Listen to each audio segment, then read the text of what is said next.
Cette bonne nouvelle vient marquer un grand pas dans le processus de la modernisation et assainissement du marché central sous le leadership du commissaire supérieur principal Mbwikola Bosco. Les vendeuses et vendeurs se sont réjouis de cette nouvelle. Tunapokea mzuri sana vraiment parce que tulikuwa nateseka sana juu ya mchafu hapo. Tunalipaka batoto pour que bakwe natusaidia gisi tu maire de la ville alisema pale njo atuka tunateseka sana pale banafa mzuri sana na siro yetu inafurahi gisi banatuletea le bale batu bakwe na kutusaidia kukua na beba ile ba mchafu. Sisi tunashukuru kuna kazi ya maire de la ville ile na tu permettre tupumzikake siku ya 5 ile ni vision mzuri, hakuna shida, si hatuna problem. Tutakuwa na lipa 1000 francs par semaine na batu wa boutique wanalipa 2000 francs par semaine. Ile prix kwa mzuri 1000 francs par semaine ya batu wa keka na 2000 ya batu wa boutique iko moins cher, na kufatana na namuna gisi salongo inakuwaka mwa nguvu inatupunguzia ile siku tukue nafanya vile basalongo kwetu kwa nyumba. Tunashukuru, asante. Somme 23, c'est la société qui va désormais s'occuper de la propriété du marché central en vue de rendre de plus en plus attrayant cet espace économique, a laissé attendre le maire de Bunia. Il y a quelqu'un, un fils de Bunia, qui est venu me contacter pour qu'il puisse prendre la responsabilité d'assainir le marché central. Vous savez que c'était avec beaucoup de peine que je faisais ce travail-là. Le marché n'était pas bien assaini. C'est pourquoi il est venu. Moi, je lui ai dit que c'est comme ça, on peut le faire. Et il a fait une proposition. Il a fait son équipe et puis aussi ses matériels.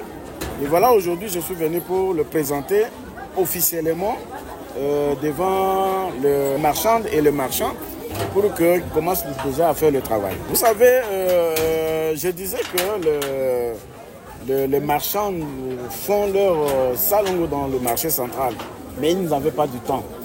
Ils n'avaient pas du temps, ils utilisaient les enfants de la rue, ils leur donnaient 500 francs et puis peut-être ils prennent ça, les immondices, ils jettent quelque part. Et alors voilà, c'est ce qui fait que nous voulons maintenant avoir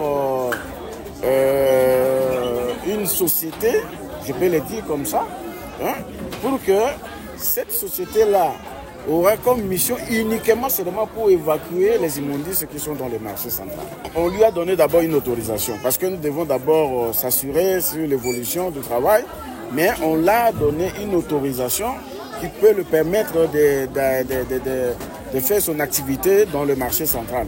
Mais quand nous allons, au fur et à mesure, nous allons voir que si peut-être pour faire un contrat, on va faire des contrats avec lui. Je demande à la population marchande de les accueillir. D'abord, ça c'est une bonne initiative, de les accueillir et de voir dans quelle mesure ils peuvent travailler en symbiose. Ce que moi j'ai apprécié, c'est-à-dire que c'est les coûts. Les coûts. Il a demandé aux marchands de lui donner 1000 francs par semaine. C'est-à-dire que c'est seulement peut-être le SAMU ou bien peut-être il va voir quel jour il a prévu pour récupérer cet argent-là. Mais c'est 1000 francs auprès de ce maman-là qui vendent soit de manioc, qui vendent de pondou, qui vendent de quoi là, 1000 francs par semaine. Et aux gens qui ont des boutiques, 2000 francs par semaine. C'est-à-dire quand même, c'est ce que moi j'ai apprécié. Parce que s'il était trop cher, je n'allais pas vouloir parce que je ne peux plus encore donner de charges à ces pauvres mamans qui souffrent ici dans le marché central. Dieudonné Beiza, coordonnateur de la dite société d'entretien, a rassuré la population marchande de la qualité du travail qui sera exécuté en leur faveur.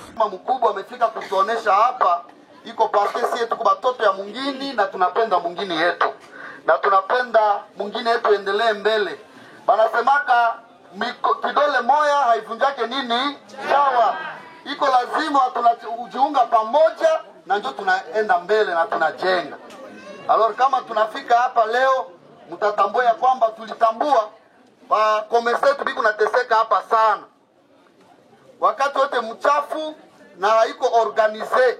Mchafu wenyewe biko nazola kupangia hapa, banapeleka banatia tu mgongo wa nyumba yako, tena banafika pale tena banasema no leta franga bitosa tena mchafu ile hapa. Batoto watabeba tena banatia tena kumwekuvaze mwingine. Hata mwingine tarudia tena mbona pesa tosa mchafu wako hapa. Wana lipa tena. Kumbe kwa meme mchafu ule unasirikile soko mzima. Memungu nateseka bila nyinyi njoo kujua. Kumbe kutuba meme mchafu ile tu. Toute la journée kwa mchafu unasirikile tu hapa na iko iko naribisa mazingira, na kumbe ile mchafu yote iko danger kwa sie population. Alors tuliona mzuri tukwe na service yenye iko organize, yenye tutatumika juu ya kuleta usafi ndani ya ile soko. Hivi wakati munafika kukazi, wanafika wanakuta kwako ko propre na wana nje yako kazi mara moja. Ile ndio ilikuwa mafikiri yetu.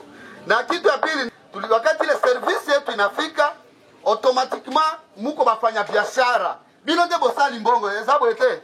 Mungu natumika, Mungu na franga. Meme kama iko salongo mtafaa kwa mwingine kule, lakini ya hapa wakati service ile iko, mimi nadhani tutawahudumia d'une manière très responsable. Banasemaka umoja ni nini? Mama umoja ni nini? Amen. Kwa hivyo ifo tunatumika ndani ya umoja. Jinsi mama ile biko pale na baba frère biko pale, iko mama yenu, iko banduku yenu, na wakati banakamata charge ya ile kazi, mimi nafikiri iko normal si tupate kubasoutenir. Na tutakuwa tunalomba franga par jour, hapana. Tulikaa pamoja na FENAPEC, tulikaa pamoja meme na FEC, na basi tulipata ba conseil ingine tangia ndani ya soko hapa. Tuliona mzuri ndani ya boutique batanja contribuer tu na 2000 francs par semaine. Na batu bakeka itakuwa tu 1000 francs par semaine. Na ile itasaidia si tu organiser ile equipe na tu renforcer mambo iko na charge mingi. Iko mobilité ya gari faut itoshe marchandise nini plutôt mchafu hapa na ipeleke mbali ya mwingine. Hapana mchafu ile batoto biko na beba hapa banaenda mwanga ndani ya ngezi, na ile iko nakuwa deja danger kwa ajili ya population. Iko mchafu itakuwa hapa itomba karibira, tutakuwa na batriporter yenyewe kunapita hapa kila siku kukongolesha mchafu yote. Donc iko na charge, na tutabaomba sana ndani ya upendo wa Mungu mtuunge mkono hivi turesiri kwa ile kazi ambayo tumekubali kuifanya na roho ya mapendo sana. Kila keka tutapita ketu tu a partir ya jeudi na vendredi kwa mwisho, ba equipe yetu batapita benye biko na gilet hivi kwa kukongolesha tu 1000 francs, na batacha preuve ya paiement ile ya contribution yenu. Na ile takuwa jeudi na vendredi, na batu ba boutique ndio batakuwa tu na 2000 francs par semaine.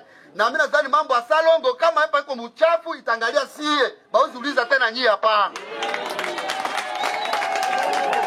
Hivi nyie atake ba patriote, siku ya salongo na kwaka vendredi munatumika kule kwa mwingine, munatengeneza bavenia mwingine, wakati munafika hapa kusoko wena kia unaleta kwa 2000 francs, batu boutique baleta 2000 francs na unafungula kazi yako unatumika yako. Alors problème itakuwa njoo kama wewe pana leta na sie, seke wewe pana penda si tumika mzuri. Pale njoo mtaona sasa batu abagua ya ble, batanja uliza wewe kwa nini pale leta mchango ile? Kwa nini unakatala kusaidia kazi ya maendeleo? Pale njoo sasa batakanja utamashikia yako pale si pana nda. Mambo si tunisha sema deja. Mimi nadhani iko simple na iko mzuri. Hivi msitese sie. Wakati mnaona ba agent yetu batakuwa banapita jeudi, tayarisha tu mara moja ikuwe tayari. Hapana sema wala mimi pale uzisa pita kesho, pale vraiment wapana kutuna roho ya Mungu tu. N'entend qu'à l'occasion, le maire de Bunia a tenu une rencontre avec le chef du secteur du marché, question de les interpeller à accompagner la mairie dans sa vision visant à améliorer les conditions de travail dans ces marchés.